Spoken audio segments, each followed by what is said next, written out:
patriotism, faith, national unity, education, fiscal responsibility, civility, the values that define America. Fascinating stories and talks from America-loving patriots dedicated to preserving freedom, opportunity, and justice. Welcome to the Friends and Fellow Citizens podcast.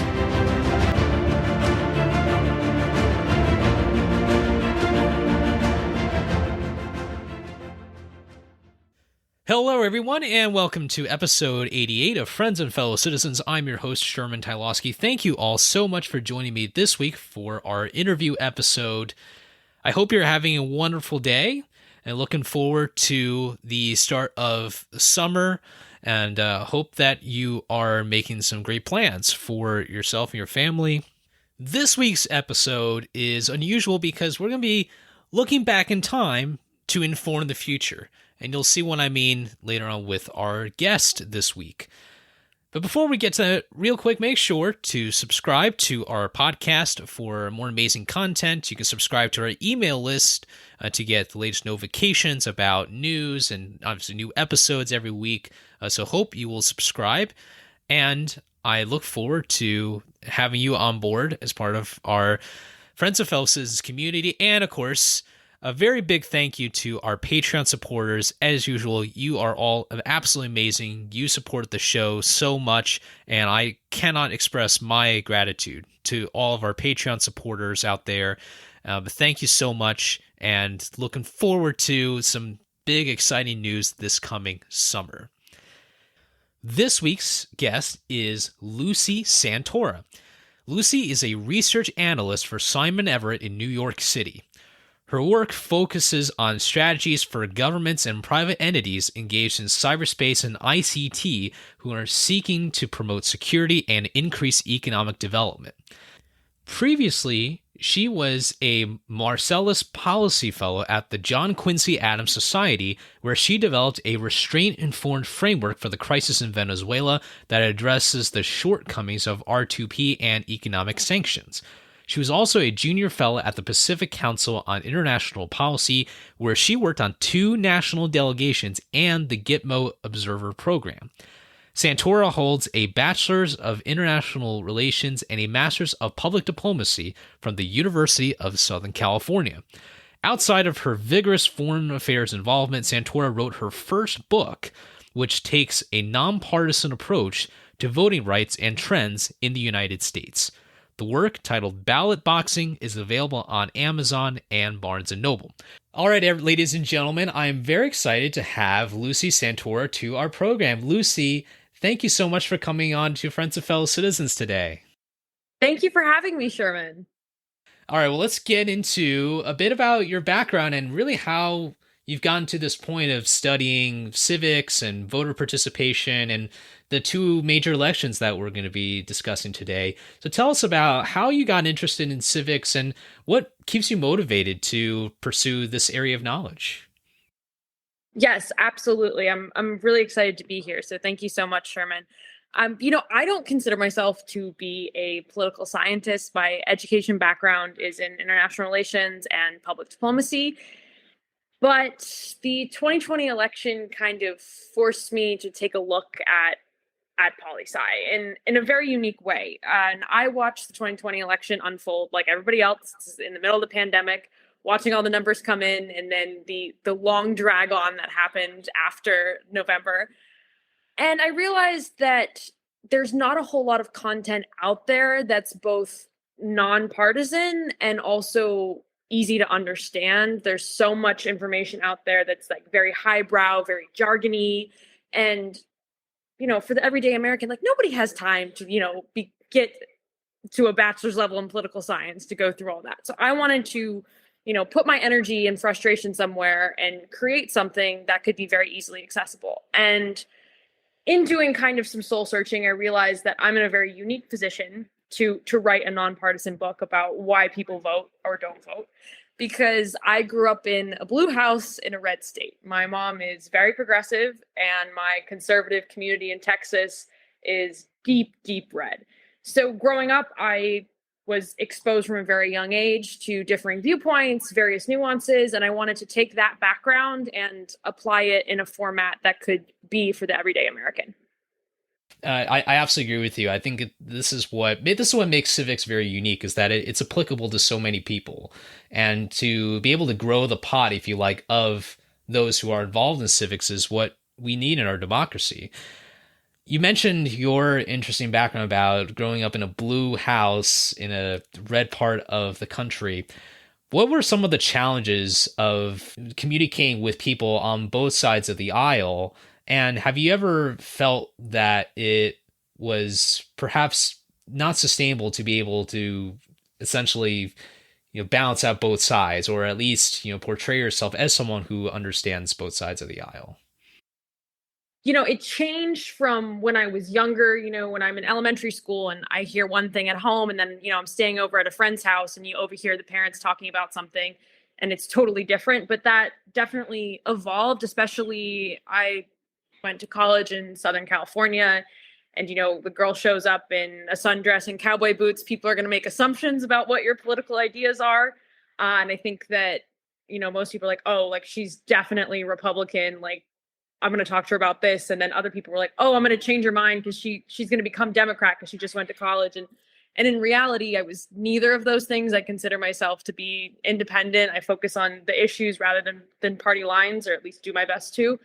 And I think that the challenge was, there are people that you love and that you know very well and that are genuinely good people, but they can believe something politically that's totally different from you and really clashes with your own personal beliefs about the way you think society should be run, and trying to reconcile those two different pieces. I think that's, a constant struggle that many people can relate to. Until I went to college, most of the people I interacted with had families that voted Republican. So that was kind of just normal for me to know that, the way my mom votes is and, very different from the way that, the rest of my family and my friends and their parents are going to be voting. And I think that just realizing that there's a why behind every decision a person makes, and if you can understand their why, then you can empathize with their decision making process. So, it's Texas, so a lot of people are in oil. So if there's legislation that's going to be beneficial to people that are in, natural gas and oil, then they're going to want to vote for it because that's in their economic interest. And it has nothing to do with they don't want to fund something else necessarily.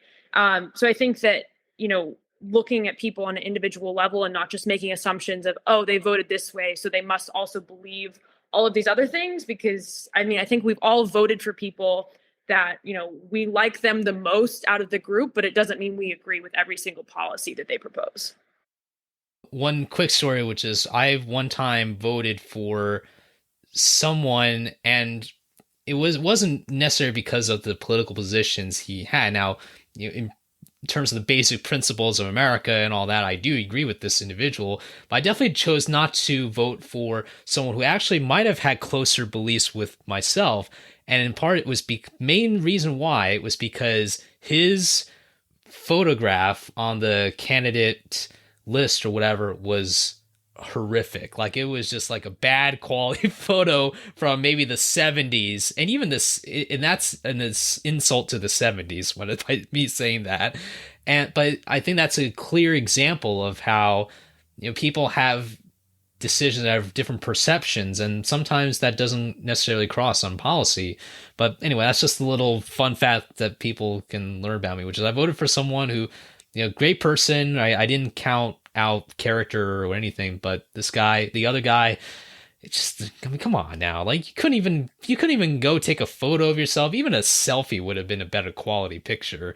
But anyway, I want to go now into a little bit more about why 2016 and why 2020. Well, I guess we'll just answer that in one question. But Lucia, why do you think 2016 and 2020 are still relevant even when this episode is released in 2022, or perhaps even for listeners who down the line, maybe the year 2032 or 2072, might be listening and might be wondering why this matters at all to people in the future?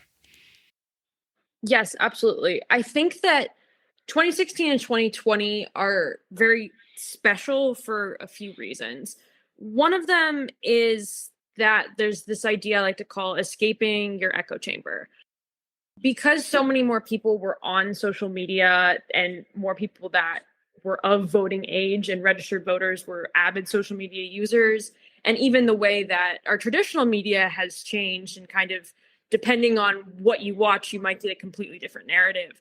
Um, we've created echo chambers where we believe, well, what I'm consuming and what I see that my friends are posting are what I believe. So I think everyone else must believe that same thing. And I think that played out especially in 2016, where pretty much everyone thought that Hillary Clinton was going to win. All the media coverage was, you know, Hillary's going to win. We're going to break the glass ceiling. All these things are going to happen.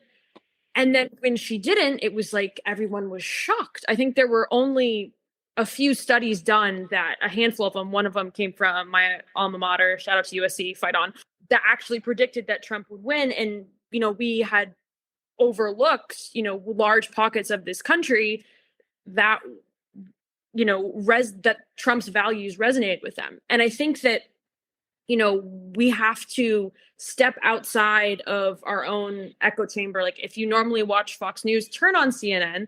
And if you usually watch CNN, like turn on Fox News just to see what else is out there and what your neighbor or someone you work with might be hearing, because then you can better understand them and you're not going to get stuck in this echo chamber of being like, I can't believe they think this is reality, like because my reality is this, when really your reality might just be the four walls of your own echo chamber. And then another point is, looking at 2016 and 2020, there was so much that kind of shook the way that we look at democracy and transfer of power. But it also gave us some perspective to look at how far we've come, because, it took us a very long time to build and achieve voting rights for everyone.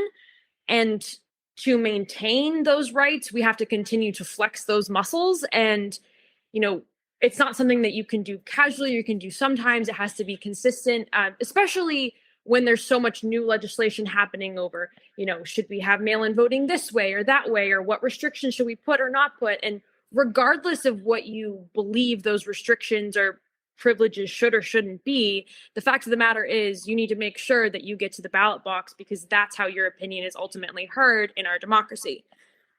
And then the last point I want to make about why 2016 and 2020 were so special and also shed light on pretty much how every election is going to be from here on out is just how everything is so massively interconnected.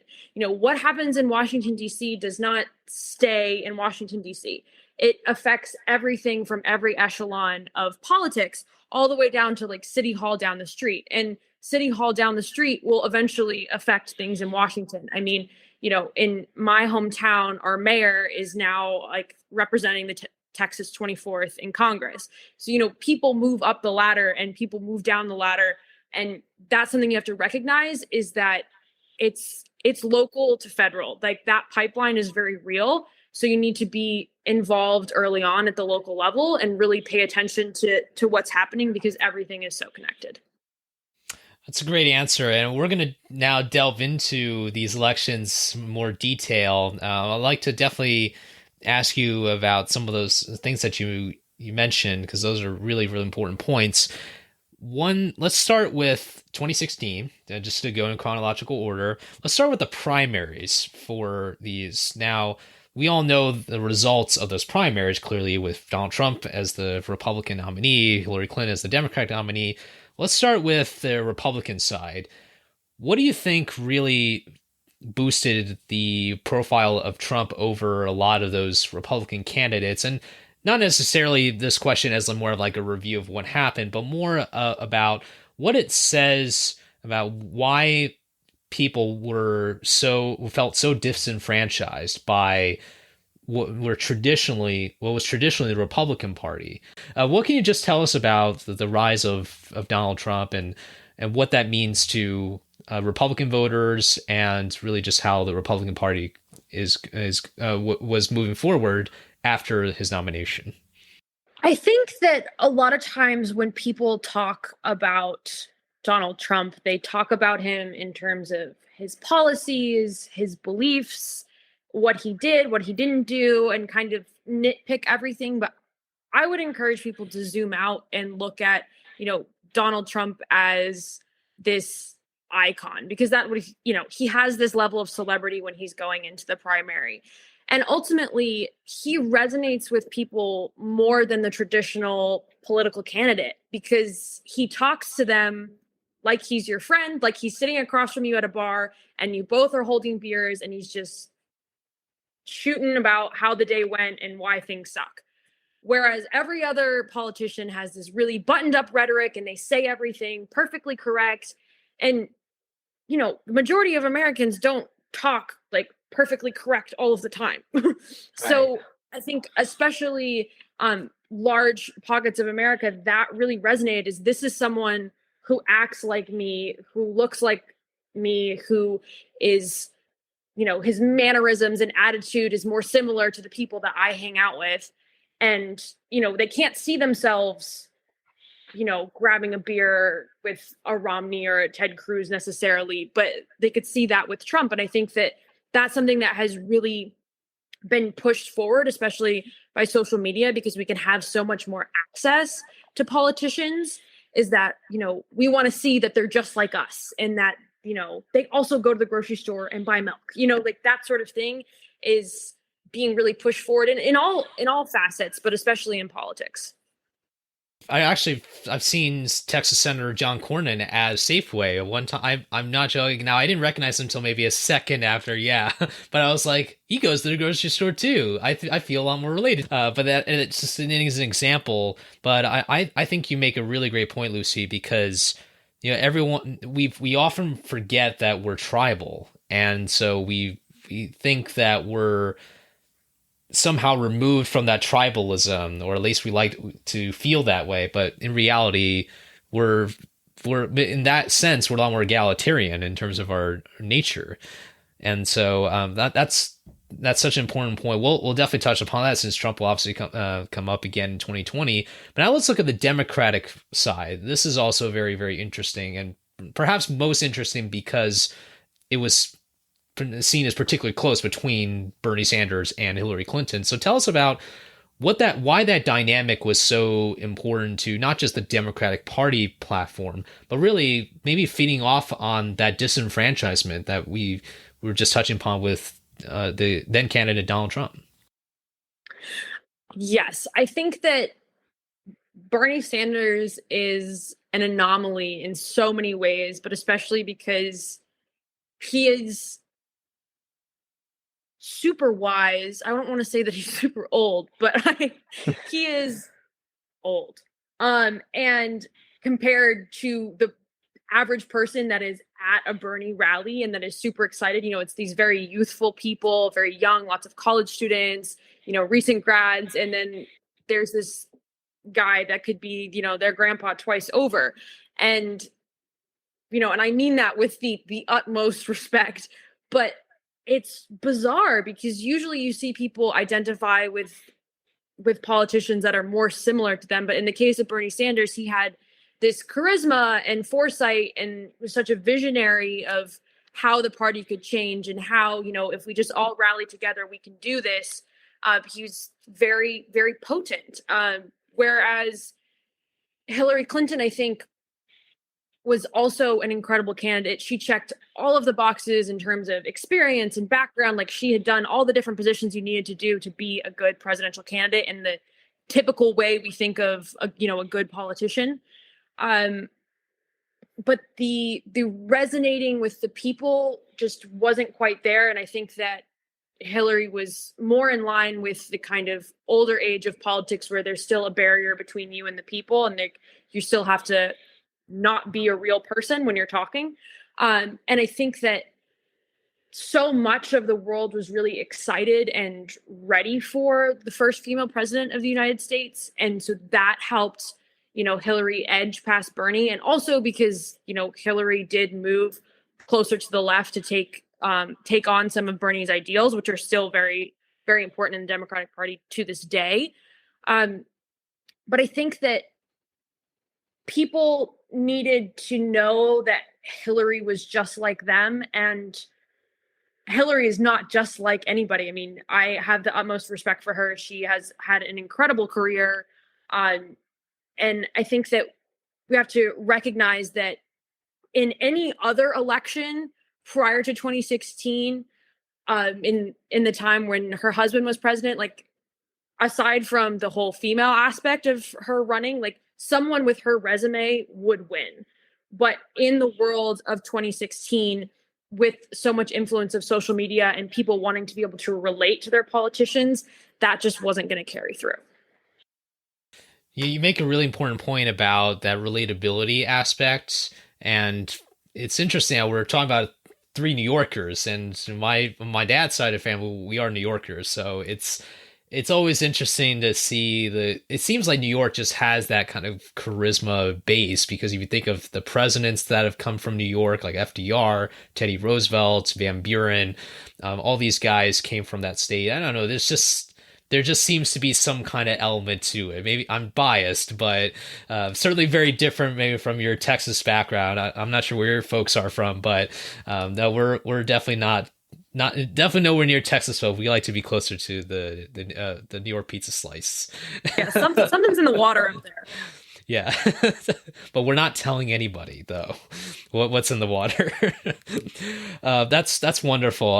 Now let's go a bit closer to the election time. Now, again, one can go hours, maybe even days, speaking about all the different kinds of issues. But Lucy, in your view, what were some of these big takeaways that you got from your research and from your reading that you think kind of adds something to that analysis? Yes, I think that the day after the 2016 election was, almost more telling than the election itself, when we kind of started to see the fallout of, people who were very, very upset that Trump had won. And I had seen lots of people with posters and signs and chanting things like "Not my president." That was a very common one. And outside of, potential influence from Russia in the election, or whether or not you agree with Trump's policies, or you think he was good or bad as president, like if you take all of that away and you just really think about, what it means to be a member of democracy and what it means to have an appropriate transfer of power, when you elect a president, it should be rally around this person. They're now not just the leader of the United States, but the leader of the free world. And why would you possibly cheer for them to fail? Even if you completely disagree with everything, like you want them to succeed, because that's your country, that's freedom, that's democracy. So I think that was what was most striking to me was, there was so much hate for Trump, and whether you think he deserved it or not, at the end of the day, he's still, the president-elect and then the president. And I think that, that pendulum swung both ways, because even when Joe Biden was elected, and I'm sure we'll get into this more, but there were plenty of other people that, not my president, the election's rigged, like very similar things coming from the opposite side. And whether or not you agree with Joe Biden, or whether or not you like what he's done as president, you should want him to succeed, because he's the leader of the free world. He's the leader of your country. And maybe I'm being a little too patriotic with that, but I do believe deeply in the office of the president and, the respect that should hold. I could not agree with you more, Lucy. I thought that was so well said. And I always try to emphasize this to my friends and family. I usually give the example of President Franklin Pierce, who had a horrible personal life. Like, he lost his kids, his wife was depressed and everything. But I wouldn't, if I were someone, I would not vote for him as president. But at that time in 1852, or he was inaugurated in 53, I wouldn't want him to fail, because literally the country was at stake, so, and I'm just understanding him on a personal level it also kind of gives another side to a president. Do you think that because of the fact that people have lost that ability to root for the success of a president, even if they don't agree with that president, do you think that is directly or indirectly related to our horrific way of not teaching civics, or teaching civics badly? Or do you think that there's some other things that are contributing to this on a much larger scale? I think there's a lot of factors that go into, why 2016 was the year that we decided that, we're going to be super polarized and half the country is going to hate the president. And then when someone else is elected from the other firm, when from the other side, the other half's going to hate the president. I think that, like you mentioned earlier, there's this idea of tribalism in America and, very heavily identifying with one political party or the other. But I think it also just comes from a general frustration of, people think, okay, well, I don't like the way things are going right now. And if the other party gets in office, then things will be better. But I think we forget that just because a different party's in power does not mean, things are going to magically be better. That, that happens grassroots level on boots on the ground kind of scenario. And so people get very easily frustrated when, democracy grinds to a halt because of all the bureaucratic red tape. And there's not really a good way out of that aside from voting and pressuring, people who are in politics and who represent you. But there's a fine line between, calling your senator and being like, hey, this is how I feel, writing letters, all of those positive things versus, spewing hate. And, I'm a big believer in the First Amendment. You should be able to say whatever you want, whatever you think, criticize your government. That's very important in any democracy. But I think that our energy collectively is being put in places that are non-productive because, what did we really gain by, holding this rally saying that this person, whether it was Biden or Trump, is like not our president? And where could that effort have been put differently where it could have actually made a real difference in our community? And I think that, we all seek instant gratification. We're so used to, you swipe through TikTok and Instagram and, 10-second, 20-second videos of just having go, go, go. But that's not how politics works, unfortunately. And for a lot of reasons, that's a good thing because there can't be drastic, very bad change, but there also can't be drastic, very good change. So we have to stay committed and keep pushing forward. You mentioned about that instant gratification. That really ties in a lot with what I see a lot of times. And I get really disappointed when I see, especially activists who basically try to portray change as an easy thing. And I get that they bring an energy to a movement, but the practicality side, at least in my view, is just not there. Like they always say things like, as you were saying, like, oh, call your senators and whatnot, and something's going to happen. Well, I'm just telling people the truth. I tell people on both sides to say that's not going to happen. Instant change is not going to happen. And if people want to face the reality by themselves, by not hearing that, then that's on them. But, it's so important that, people like yourself, Lucy, really go out and speak about this, obviously with your book, which we'll talk a little bit later. You certainly know how to put things into tangible sentences, which I think is really, really important. It's something that I kind of wish that we had more of nowadays. And really setting aside a pandemic, I mean, there's going to be certain factors from the pandemic of influencing 2020.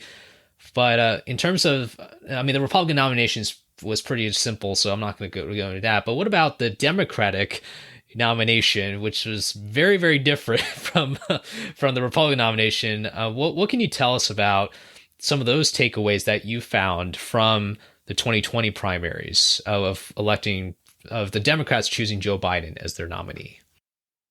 Absolutely. Well, anyone out there who thinks, oh, maybe I should run for political office, but I don't think I have the experience or the right, pedigree or whatever, go run. I mean, if you look at the Democratic primary in 2020, there were everybody, it was a party. There were so many candidates from so many different backgrounds. Like it was exciting and also very chaotic because you're like, what is going on? I don't even know who I'm supposed to like or not like. There was a lot to parse through, but that's what makes it kind of exciting is this massive horse race.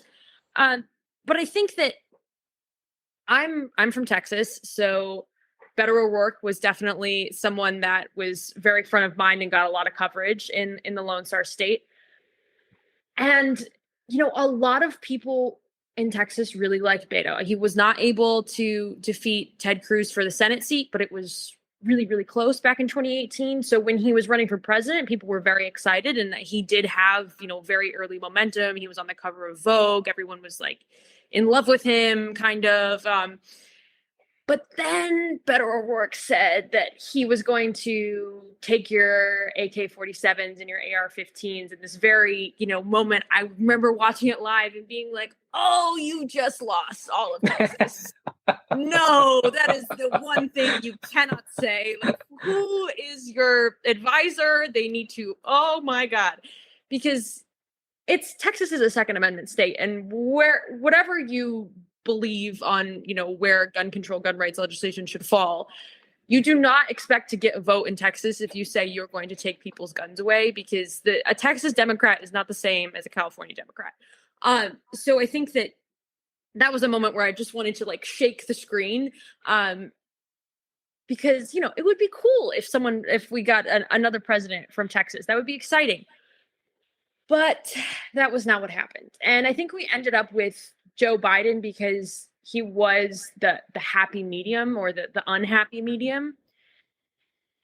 He had a little of this, little of that. He had the right experience, kind of. He was VP for Barack Obama. So, he thought, oh, well, all the people that vote for Obama will probably vote for him. And, he was kind of moderate, but then, just far enough progressive on certain things and said the right thing. And it just kind of was, the dust settled and it was Joe Biden.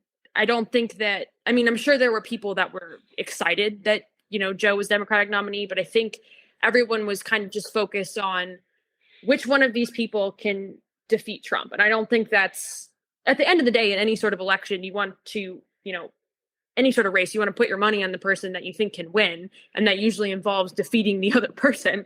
But in terms of getting people excited about an election and getting excited about a politician, being like, well, this guy can probably beat the other guy. That's, you're not going to get the momentum that you want to have.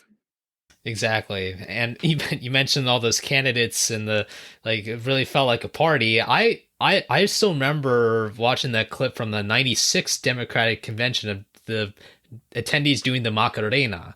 And I think and Lucy, you are invited to join me on this platform here, but I think both conventions, if they want to get more viewership, they should every convention, they should do a dance together, because that's going to get, I don't care which party it is or which convention it is, but I just want to see politicians who don't normally dance actually dance on the floor of the convention. I fully support that. Where's the petition? Where do I sign? That's great. I absolutely think that this is vital to see how, certain candidates, they didn't win, but it's just interesting to see what not to do. And certainly even a place like Nevada, which is where I'm based now, that definitely would not fly. It's kind of like going to Nevada and say, all right, we're going to have an income tax now, a state income tax. That is not flying at all. Not how you do that. Oh, awesome. So now let's go into the general election here. And like I said earlier, we're in the middle of the pandemic and all this that's been going on. What were some other takeaways that you got in terms of the people who were saying, not my president, or the people who were saying that it was stolen or it was such and such, and what the effects are nowadays? Yes. I think that, the 2020 election, you can't subtract the pandemic from it when you're talking about it. But I think that if you just get rid of, thoughts about mask mandates and vaccines and whether something's closed or not closed, and you really just focus on the voting, kind of just, usually I would say look at the big picture, but right now put some horse blinders on and just look at the voting. And, there was extremely high, it was the highest voter participation in this election. Some people might say that's because, people that shouldn't have voted. Other people will attest it to, widespread accessibility to mail-in voting. So wherever you stand on why this was the most participated in election, it was. And I think we have to look at, well, why was that? And I think that it's twofold. One is that it was a pandemic, so people had more time to sit around and consume more media, whether it was social media, traditional media, and develop an opinion and an opinion that was so strongly formed that they actually wanted to make sure that their opinion was counted, that they cast that ballot. So I think a lot of times, the world's moving so fast, you have a million different things in your head with your job, and, we got to feed your dog, and, you got to get this and that and the other. And you can't just stop and be like, oh yeah, I got to vote. Let me make an informed decision. But the pandemic kind of forced a lot of people to have that time and space to fill and to get involved, which is awesome. But also the pandemic caused a lot of people a lot of pain and suffering. And so there's also a lot of people that checked out, that were like, you know what, I can't handle any of this right now. I have other things in my life that are immediate and more pertinent. So I'm just going to completely check out. I'm just going to, down the list, select all Democrats, select all Republicans.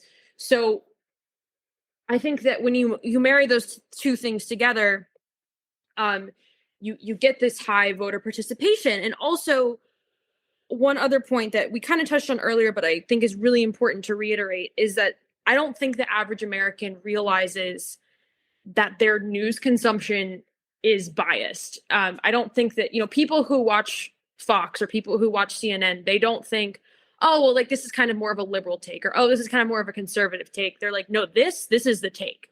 And so because of the pandemic and people consuming so much media and having that one take, is that they were so galvanized to action because they so strongly believed in what they were hearing. But, because of that, a lot of people weren't happy with the result, just like people who, expected Hillary to win in 2016 were upset when she didn't. And, rightfully so. You can be upset when, the horse you bet on doesn't win. But the whole "not my president" thing returned in 2020 in a very different way from 2016. But it just demonstrates again how there's this shift with the transfer of power kind of not going as smoothly as it historically has gone. And I think that one thing that really illuminates a key difference in 2020 from any other election is if you look at Trump's concession speech or lack thereof. He did not concede, which is, in any election, it's very typical. Get on the stage, you thank your supporters, you say blah, blah, blah, blah, blah. And, this candidate won, and support them now, please. Thank you. And then you gracefully leave the stage. That didn't happen. And so those flames that were stoked and people thought, Trump really did win. And, that ultimately culminated in the January 6th insurrection. But if you turn back time and you go all the way back to the wee year of 2008, when John McCain conceded to Barack Obama, I mean, I'm paraphrasing what he said, but basically he got on stage and said that he was conceding, and all of his supporters started booing. It was just massive. You could hear it ringing in your ears how loud these people were booing.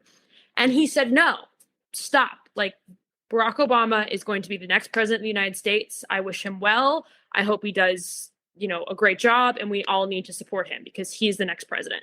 And we didn't see that in, 2016 or 2020.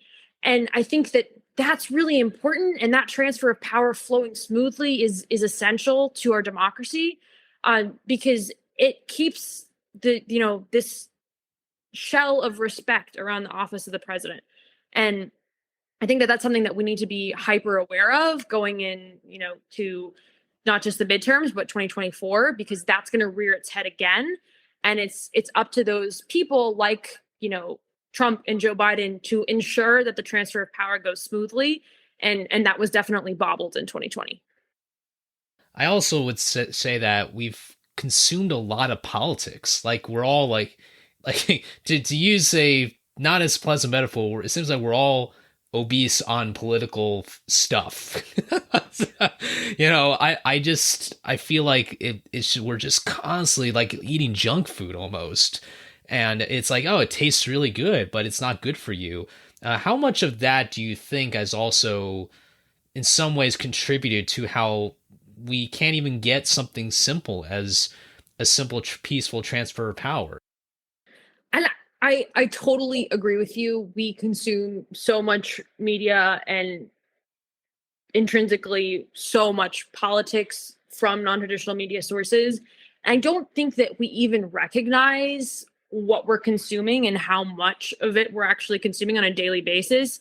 I mean, you follow certain Twitter accounts and you maybe get a notification about, this senator said this like outrageous thing. And, if you just flip and you just see the headline, it's like, oh my gosh, this is totally insane. I can't believe he said that. But if you actually took the time to open the article, scroll down to the third paragraph, you would see that, okay, well, in context, he wasn't actually saying that. He was saying this.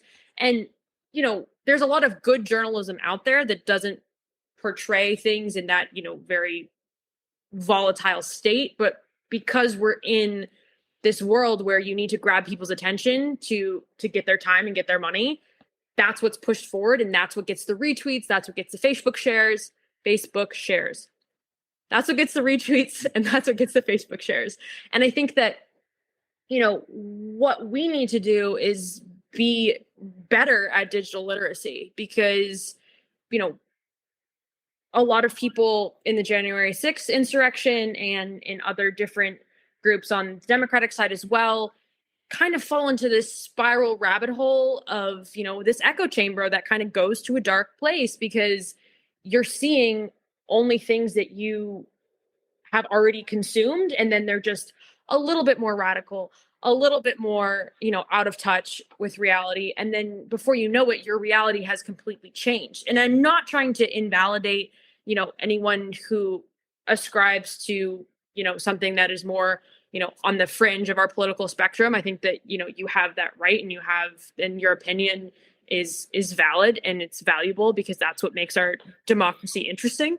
But at the same time, I think that we need to take a step back and think, okay, like, let's me just do a cleanse of what I'm actually following out here. Because if I keep eating all of this stuff, like, I'm going to have a heart attack. And I think for me, even on my day-to-day basis, like, I'm like, I got to just turn off Twitter notifications, because I will find myself going down the rabbit hole about a topic that I don't really know anything about. And then all of a sudden I'm like, you know what? I am totally an expert on this very niche subject. Like, I have a very strong opinion about this now. When 10 minutes ago, that was not the case. And I didn't even know that problem existed. Russia has invaded Ukraine. Everyone I know is suddenly an expert on Eastern Europe. Like, it just overnight, everyone's an expert. And I think that, no, you're not. Like I hate to burst your bubble, but you are not. And I think that, we need to take that mentality into everything and realize I only know what I know, and I don't know what I don't know. So I think that that's something that, everybody should do a media cleanse, go through who you're following, delete some people. Thank you.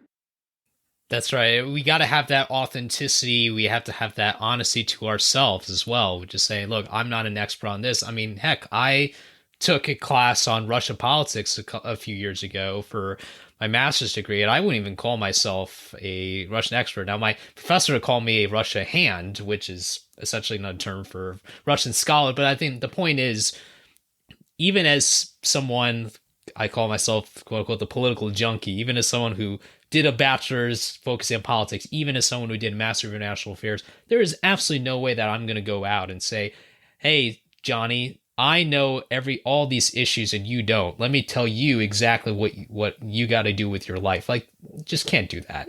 But Lucy, I want to now turn to some solutions or some ideas that you have about how we grow voter participation, how we ensure that, in some ways, if you're living in New York, you feel that Albany is playing an important role, not just Washington, D.C., or Albany, or Austin, Texas for you, or Carson City for my state. What can people do to ensure that we have information available when we need to, but then we also keep maybe the federalist system, in the sense that we understand that certain levels of government have more influence, and we can maybe find our own role in each of these levels of government? Absolutely. I think that, my job is actually out of New York City right now. So that's where I am physically. But my heart will always be with the Lone Star State. But, I think that one of the really interesting and key things that we should think about, and I talk about this a bit in my book, is that politicians, when they speak, they usually use one of two different narratives. It's either a hope narrative or a fear narrative. And generally speaking, and I will say generally twice because it's important, Democratic politicians use hope narratives and Republican politicians use fear narratives. That is not a monolith. There are plenty of examples where things are flip-flopped, and they are just as important case studies. But if you look back at, Clinton's speech, Barack Obama's speeches. I mean, his campaign slogan in 2008 was literally just hope. You'll see a lot of messaging that is based in the future will be better, and we are going to do this, and we're going to rally together, and everything's going to be okay, and we're going to have this program and this thing, and we're hopeful that things are going to change. And then when you look at, the Bushes and Trump, there is this kind of fear. I don't want to call it fear mongering because that has a connotation that I'm not trying to convey here, but that, we need to protect our border and security. And we need to look at, our national security issues that are facing us here and there. And, if we don't do this, like everything's going to fall apart, and we have to push this legislation through now. Otherwise, this terrible thing is going to happen. And I think when you're consuming that, if you're someone who consumes a lot of Republican media and typically votes Republican, and you hear all that information, you're like, oh my gosh, I have to vote so this guy gets in office because he's the only one that seems to get the world's about to fall apart. But then if you're a Democratic voter and you're like, oh, this guy gets it. He's like, everything's going to be good. Like the future's going to be great. Like we're cool. I don't necessarily, have to vote. So there's the getting the galvanizing to action portion of the voting. Fear works better. And I don't like that because I don't think that we should be, pushing things to be afraid of in order to get people to act. But psychologically, that's what does it. And so I think that, especially you see Democrats when it comes to election time, shifting the narrative of, before the acceptance speech, it's like, okay, now we're afraid of a lot of things. And then once we have the acceptance speech, we're very hopeful for a lot of things. Whereas Republicans usually stay on that kind of like more fear-based track. And I think it's important for us to step outside of what you're being, fed in each speech or what you're consuming online and what people are saying, and think, okay, this person's really giving this like hopeful narrative and I have these warm fuzzies, or this person's really driving this fear and now I'm kind of concerned about this thing. And to step outside of that and think, okay, this person's really hopeful. They're really pushing these great ideas.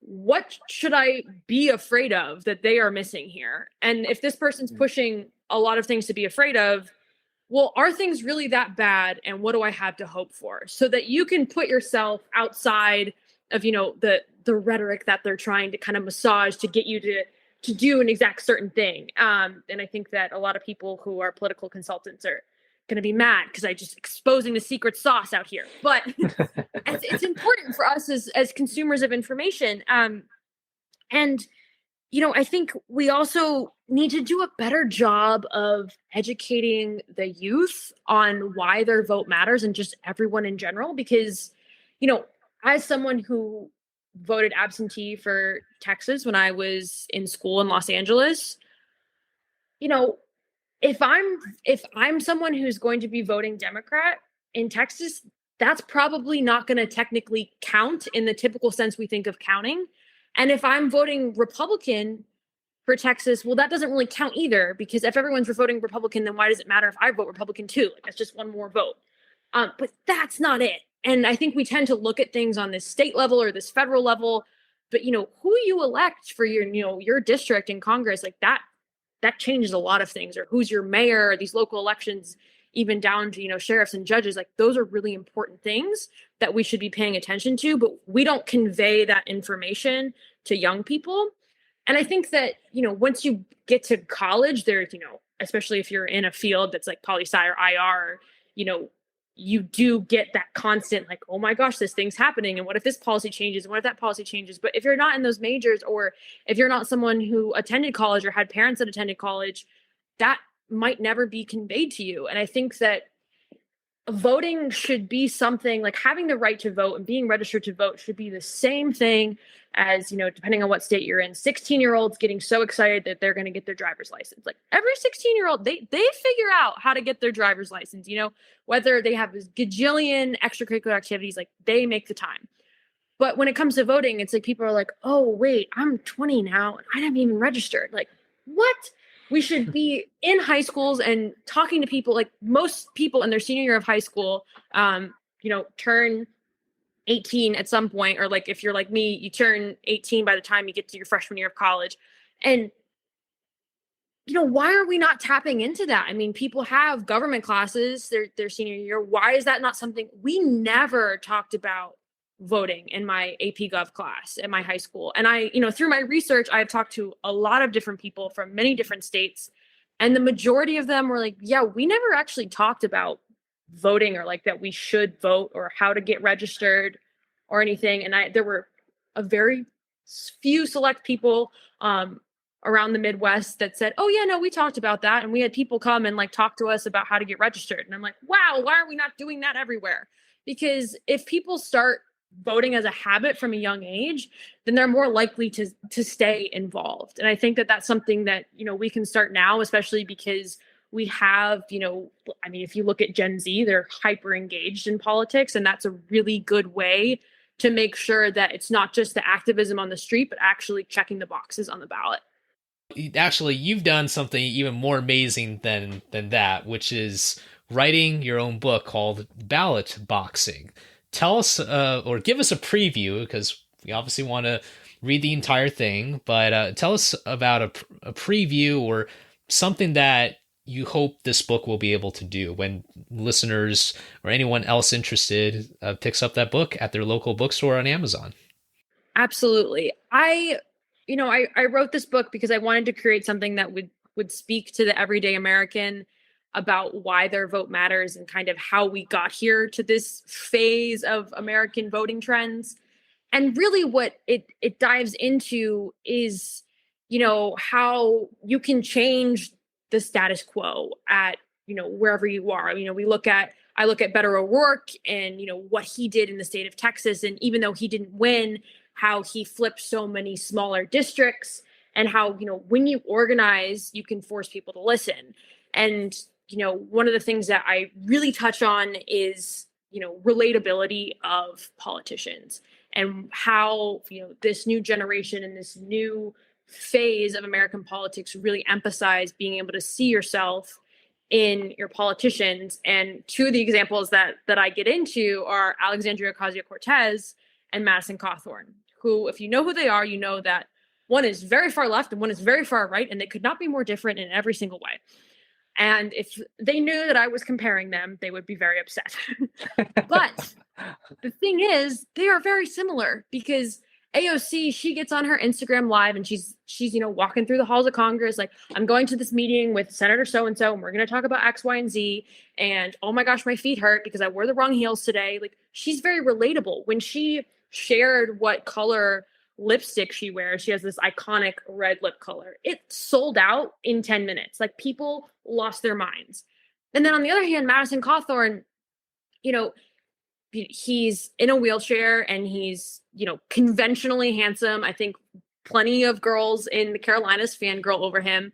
But he was also very vulnerable. And, he shared on his public Instagram account how it took him months to be able to get the strength because of his disability to be able to kneel to propose to his girlfriend, who's now his wife. And, he shared that struggle. And it's just waterworks from everybody, because that's such a beautiful story that anyone can relate to and get kind of that warm fuzzy from.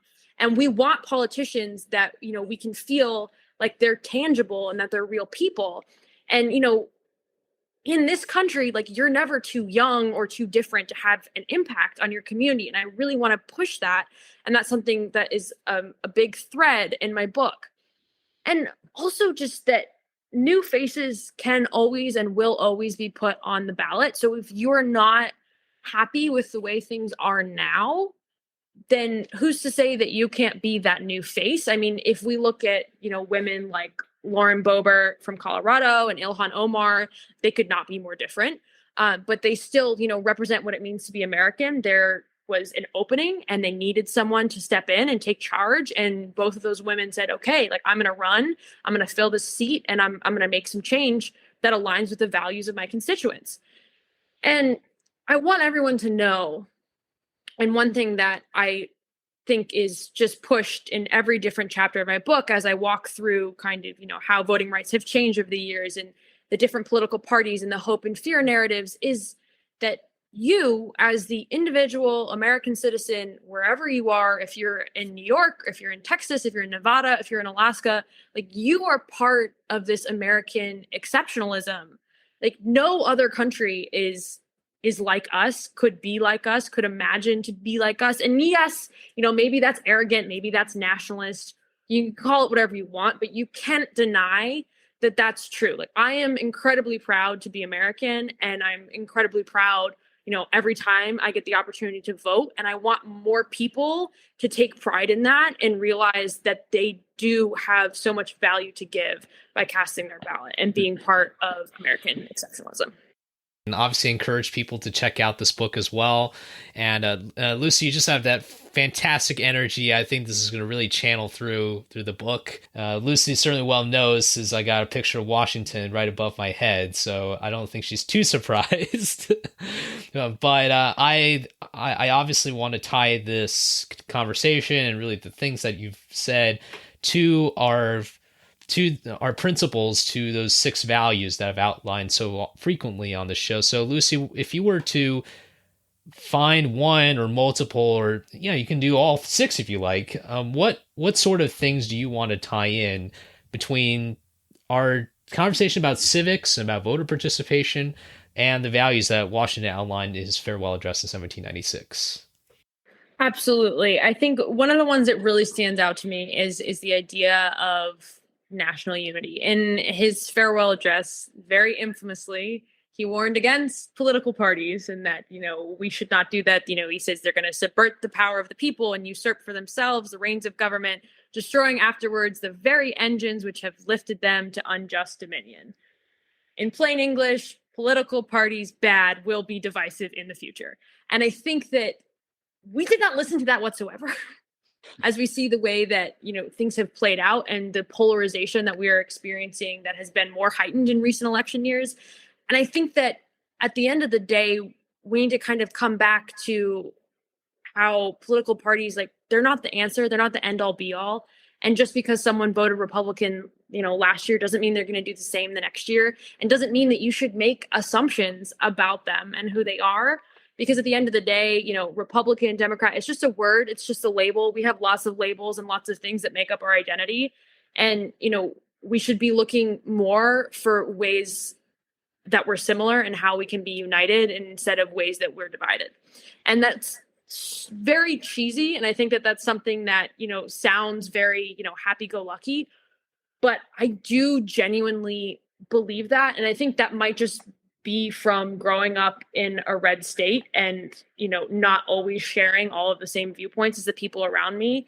And I have best friends, people that I like are practically part of my family, that are way far left and way far right, but we do find that unity and we can have really great discussions and understand each other because, we take away that political party affiliation and just talk as people to people. And I think that if you do that in your own social circles and in your own lives, you can find a lot of value and learn something that might be unexpected. So I think that the idea of national unity and stepping away from labels is really important. And then also patriotism, because it's very patriotic to, go out on election day and vote, get your I voted sticker.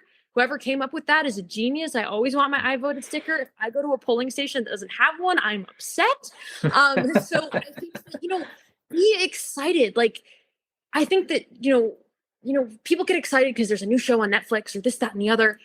But be excited that you live in a country where you get to vote and your vote changes what happens in the future, for the better. I mean, think about how long it took us to get to a place where every single American has the right to vote. Why would we, pass up on that amazing opportunity? We should be very excited about it. And I feel the most patriotic on the 4th of July and election day. So I think everyone else should also channel that energy. Fantastic. I absolutely agree, especially about the voting. And it seems like that's kind of a simple way to honor those who have fought for our freedoms, but also those who fought for the ability for everyone 18 and over, anyone who's registered to vote, all U.S. citizens to be able to vote. We covered that in an episode about how women started voting and with the 19th Amendment. That's just one of many, many examples of people who have contributed to this cycle of voter participation to the level it is now. And I need to ask you, so 4th of July is, we think barbecue and food and all that kind of stuff. Do you celebrate election day with any kind of food or anything like that? If not, should we consider having that more available at polling stations, or at least have different groups or whatever just celebrate election day by making it a bit more festive? Have people enjoy themselves a little bit despite the differences that we have nowadays. I absolutely agree with that. I think election day should be celebrated as if it is a holiday, because it is a celebration of democracy. It's a celebration of all the Americans that came before us, that fought for that right, and all the Americans today that are fighting to continue to make sure that those rights are protected. And that's where we select the future on that day of this great democracy. And it should be. It's a celebration. It's a party. It's a great day. I absolutely agree with that. Let's start up the barbecue. I think what Lucy's trying to say is that she's willing to give me a free apple pie every election day, but she doesn't really want to say that. She's a true American. That's the only citizenship test that really matters, is whether you not like apple pie. Well, Lucy, this has been a fantastic conversation, and you just have incredible knowledge and incredible energy, and the way you're able to deliver that, I think, is also something that people should recognize, because you mentioned that relatability. I think people want to be that person who is excited about voting, about participating in elections, to be able to have a say, but also to perhaps maybe it sounds like the lowest common denominator, but I think people just want to be heard. So Lucy, I want to thank you so much for coming on our program this week. Yes, thank you so much. And anyone out there who is looking for a great resource to, know what elections are coming up and what they can be voting for, Vote 411 is a great website that you can plug in your exact address and get all the information. This is what I use to vote, and this is not like a shameless plug. There's no kickback here. I genuinely think it's an incredible resource, and that more people should look at it. It's 100% free. Go find it. It's from the League of Women Voters. It's incredible. And I just want to say a huge thank you to Sherman for inviting me on this iconic podcast. It's wonderful to have this discussion with you tonight. And thank you so much. And to everyone out there, go vote. Yes, don't forget to check out Lucy's book down in the show notes below. Thank you all so much for listening to this episode. I hope you enjoyed our conversation. Enjoy the rest of your day, and remember, a day in America is always better when we are with our friends and fellow citizens. And I will see you next time.